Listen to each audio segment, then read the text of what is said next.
وزا دمتني عشان قلتي بويسا ارغوهم بوينا خلاص بكي بو دو غافن دو ام بوتن بكتك اسمي غني ام بوينا فكيسي نازل دمتني يودن شير دمتن قد هندي كيسن نموت كيما أصلي فاتي مبارك فاتي ور mana banat شير قد tadi هندي iya كيسن wujud ati warri follow kuma takka ol qabdan iya fidema boya fidema mana ke san banat da video da daga ki nama fakkesina diqaalaa dhalee asirraa diqaalaa harkatti qabatuuyyuu jala deemanii sheer godhanii والله لكن si باجي godhanii أنا wallahi laazim ilma namaa kamiillee irraa cittee oshinti beetii dhaqee fayyadamuu hin dandeenye rakkatee mana hidhaa keessatti salacha'amu osoo inni mana haakimii keessatti salacha'amaa jiru nagalchaa jedhee kadhate mucaan kun seenaa maal himan gaafa inni du'e gaafa jiraa namaatiin hin dubbanne du'aa namaa namni martuu piroofaayilii irra isa kaayate eekamta fakkaata malee kun qarqaartan fakkaatu akka mataa hiyyaasitti jechuudha osoo dubartiin takka diqaalaa fuutee as dhuftee akka jiru kanaan nama san feemasii godhurraa dhaqanii taaptaap godhurraa kuunitti tolchite kuuni bagatte cabsite jechuudha waan akkanaa kanatu nama tagabbaa malee rakkataa kenna bira dhaabanne gargaaranne akka fedhattu haa dhalatu. oromoon salphanne aboo wallahi hundi keessan hundi kee rabbi namni rabbiin sodaatu dhageeffadhu namni rabbiin sodaatu hundi kan kee nama 300 azirtanii wallaahi viidiyoo kana hundi keessan sheer godha mubarakiin ta'ee aslii ta'ee feemasoota oromoon qabdu kawaa dubbatu asirratti kawaa dhaga hundi kan kee sheer godha maaliifi gaafa isin sheer gootanii koppiliinki gootan sagaleen teessan oromoo guutuu sigalee ka hojjetaa mootummaa dhaga'uu danda'a ka direen dhaga'uu danda'a xiqqaan dhaga'uu danda'a ka biyya arabaa dhaga'uu danda'a ka biyya faranjii dhaga'uu danda'a namni gudduun dhaga gaafa gurra dhagaafate ammoo namni gabbayee sagalee namaa ta'a isinii galee nu kanaaf mana banne malee waan biraatiif miti obboleessi keenya lama du'e bar lama du'e wallahi lama du'e kabajaasi mala rabbi namallee kabajaa isinitti haa godhu namuma akkanatti biyya nama gubii ofii argutu gubii namaa dubbata. Kan nyaata isheetti beekteef osoo ruuza mana madaamii keessa taa'anii ruuza nyaatanii caffaruu taate osoo gandummaan namarratti duuluu taate yoona nama 700 nama 1000 siira taa'ee silaala kun gandummaa miti kaa waan nama tokkochaa dubbattuuf gandummaa dhiisan wallahi kun dhugaadha bishaan qorraa irratti dhugaa oromoo nama kabajaa inni kabajaa isin gaafate koota sheer godha taataaf godha namatti sheer godha feemasiin asirraa walfixu warri osoo kadhaa taate mataa ofiitti walfixu martuyyuu osoo kadhaa nama waawayyoo qabu nama beekamu taate achi jala nama meeqan teettan inni asii waan nama kanaa dubbatee jennaan kataa ullee akkanaan taa'ee ilaala malee waa dubbataan jiru bilis rakkotti wal bira haa dhaabbannu numatu wal qarqaarata bakka fedhetu gandummaarraa bilisa taatanii osoo wal bira dhaabattanii mucaaf kun qaata qaba. Gandummaa wal qoodee akka waraabessaa wanyaatu goota gadi garagalchee irraa caffaru ka dhayxalle dhageeffadhu abdii warri amma dhufe jechuudha dhageeffadhu abdii warri amma dhufe maal ta'e jedhaa jirani ittiin waan ta'e nama micaa maastarii kana qoy maastarii kana ol galchamee narra dawwale maan jedhe sirra dawwalee dhugumaan jalaa buuna yoo nama qabatama wanti yoo taate jalaa buuna nama ol galchaa shaarrataa koppiliitti warri maal ta'e maastar abdii geetaachoo yoo quba qabaatanii bilbilee fi dhufa abdii yookiin itti hima bilbili ayya bilbili warri maal ta'ettanii asirra deemtanii yaajattan jechuudha hin qabame wallaahi hin qabame jechuudha. Assalamu alaikum warahmatullahi wabarakatuh. Waalaikum salam warahmatullahi wabarakatuh. Ila Oromoo ani yeroo inni dawwalullee anaaf godinyaa kiyya keessa jira ture osuma waliin haasofnu itti dhufanii hirriba irraa kaasanii isa fuudhanii bahanii hamma baharaa jedhama ijoolleen suudii jirtan hin beektan baharaa jechuun bakka safaaraa bakka namni jaa'iza ta'e eega basmaa bitatee waan hunda waraqaa xumura ta'e booda bakka namni galu baharaa jechuun kun naannoo Jiddaati. Inni hamma achina geessaran jedhe inni mubeen amma garuu amma sa'aatii hamma isuma sekendii amma kana bilbila kashafaadhaan kan dawwaleefii jiru oosha wayii keessatti ol galchanii hatta mukayyafa illee hin qabu nagu baaraanatto araa jedhe aqraacii miila isaa kan ittiin deemu arabiyaa illee hin qabu mucaan immoo ani nama qaamaa yeroo 2 fi 3 ol dhaqee na bira illee dhufee beeku ani akkan itti jiraanyi mubee nan beeka waan ta'eef inni mucaan hammaa malee haajame nama ofii isaa taa'ee qabaate malgattaa Samira amma itti dawwalmee qo'amee jara kenna dhageeffadha qo'amee meeqoo maastar qoy obboleessa kii hin dubbata dhageeffadha ila hundi keessan namni rabbii kan kee sodaattu namni rabbiin sodaatu namni siigalee waan itti amantu laal sodaatu hundi kee viidiyoo kana laayivii kana nama 10 irra share godhi koppiliinkii gati laal micaan kuni nama siigalee mubee itti dhiyaatu nama beeku nama siigalee wajjinillee argitanii turtanii viidiyoolee wajjin wajjatee ture kuno amma waan inni jedhaa jiru gurra keessaniin dhagahu jirtanii isinitti haa himu micaan kuni hundi keessan share godha hayyee itti fufu obboleessa kiyya. Kashaafa akka jarri dhagaanu sagalee sii dawwala kashaafa irraa fudhata. Kanuma kashaafa. Hayyee itti dawwala. Maali bini beektaa itti dawwali jechuudha sagalee nama beemati isin nama beemati sharing godhani. Dhiisi bakka dhiisii waraabama viidiyoon kalli waliin kadhatin nama. Si jamar Oromoon kadhatin osoo mucaan kun kadhatu mucaan kun waan kana keessa ga'e sii galee sihii miti innuu kadhataa ture kana isin kadhatin waan takka itti dawwaliiti maaster nu dhageessisi mee rabbi jedhi yooma inni jedhu sanaa dhagaanii akkasitti bareeda. Sagalee waraabati waliif akkasitti namaaf share godhaa isin. Wallahi Oromoon tun namaa miti waqafan billah. Mubee. Inna gaatta ijoollee nama 300 agaseetu taane dubbataaraan eessa jirta ammati bakkite jirtu sagaleen moo kashaafa ijoollee naan qabu.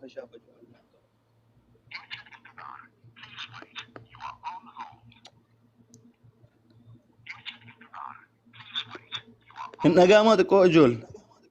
Sagaleen hin dhaga'amaa bari sirra cufe moo akkami?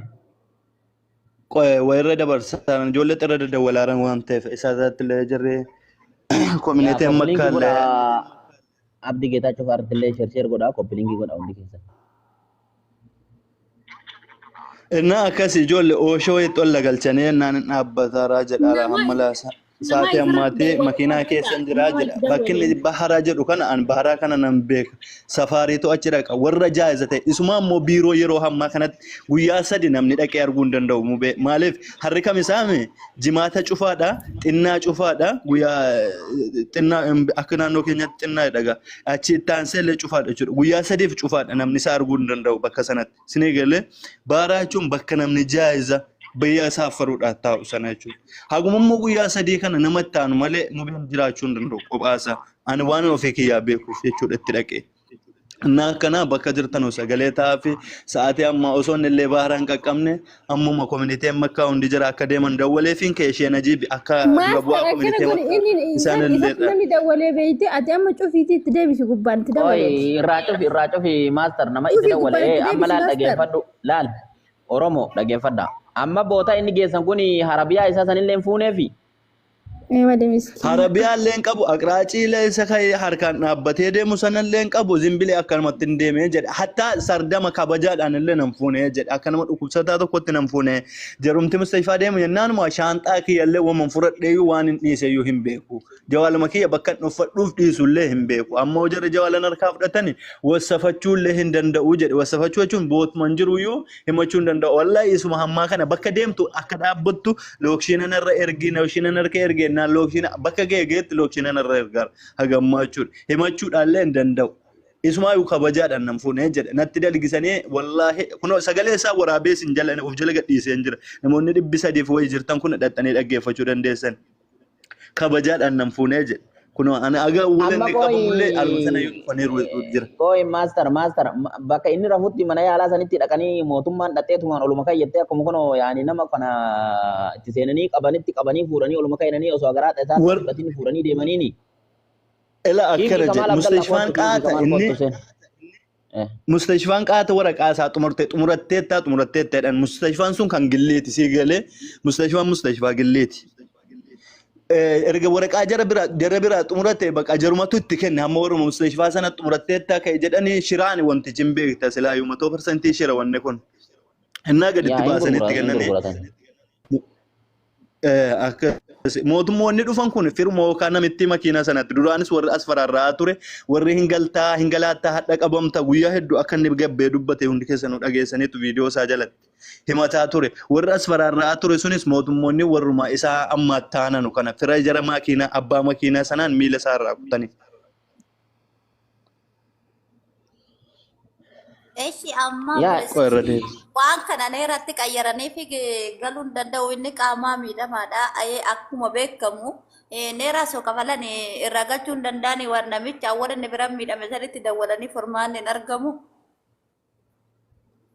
kuni shiraa waan Nooma achi jiru.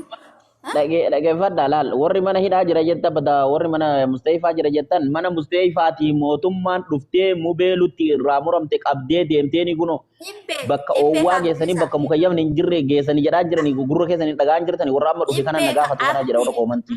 Abdi hin gaafat ani bar gaafi ani hin beeka ani maal ati jettu faamen jira ani amma jedhe namichuma makiinan isaa manumanni biratti namichu biratti miidhame kana gaafatanii namni kun shiraan ba'e malee mootummaan naqee nama kanan fuudhu jechuun yeroo baay'ee waan neerallee waan dubbatanii fi innis nama warqata hin qabneef ofirraa baasani kun daruurii beekamaadha. Sila kana ta'eef namicha kanatti dawwalanii Kamaalfaa Kingi Kamaalfaa namicha kanatti dawwalanii gaafatanii furmaaniin argamuudha namni lakkoofsa isaanii qabu isaan gaafate kanas neeraa irraa kafalanii galchan.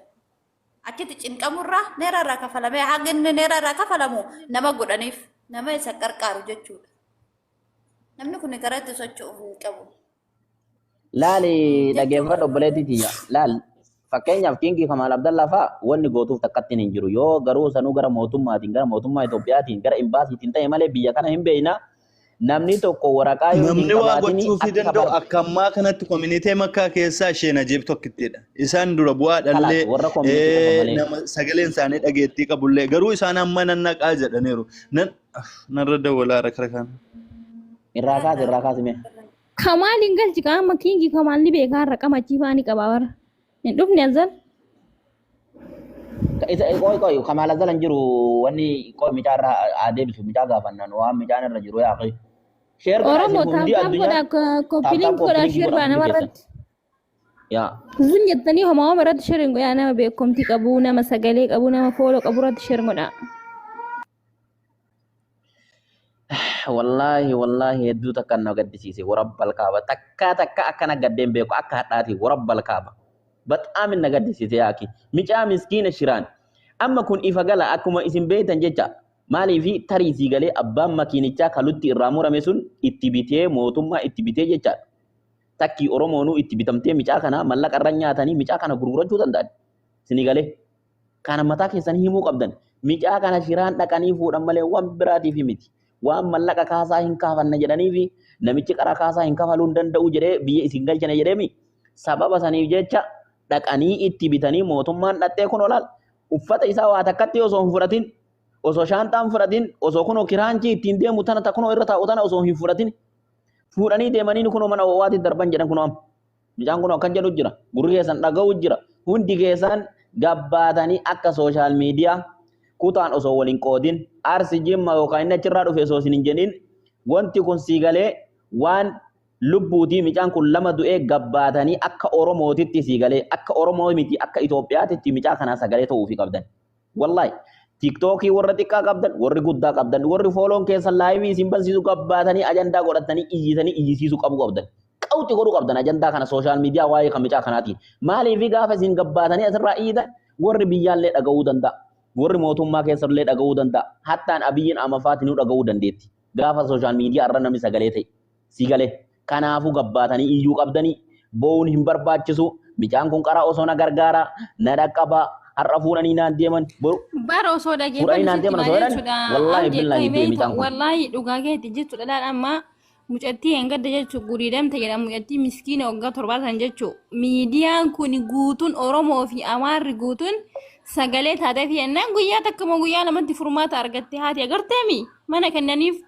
Akkasumatti jechuun osoo uuu jettanii addunyaa waliin galabaxanii isheen adeebisee waan dhufeef. Ayyee.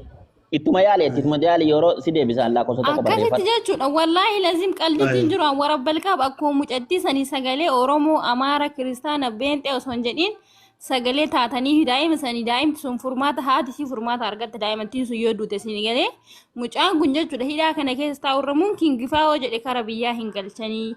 Biyyatti reeffisaa haa awwaalamoo du'ellee isinii galee hundi keessan bakka jirtan jechuudha fooloo minaamina waan akkasii ilaalinaati usaatumaan sagalee ta'aa fi bakka jirtanii warri fooloo kumaa ol qabdan wallaahi yoo rabbiin sodaattan jechuudha biyyaan baa jirtan waan isinirra ga'uu hin beeytanii iyyaa fi sagalee ta'aa fi waan dandeettanii hundi keessanuu cal'isinaa waan cal'isanii miti kun.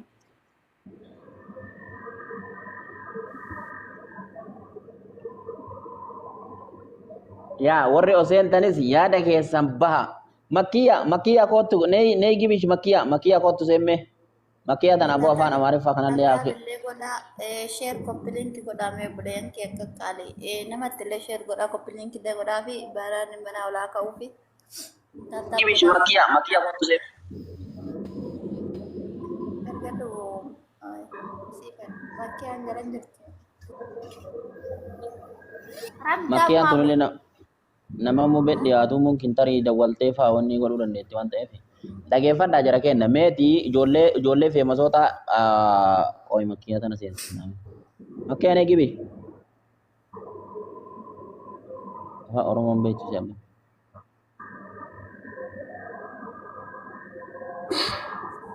Wallahi baay'ee tokko nama garaan nama gubataa oolu billaahi.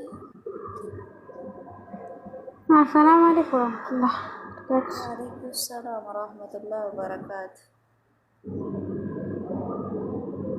Amma taane ammoo ifaara deewwan irra jirtan sila mucaa kanatti qabame immoo Gubee kana qabame jira. yaa rabbi Oromoo fa'iitti jedhee otuma iyyatu qabame miskiina. Assalamualaikum.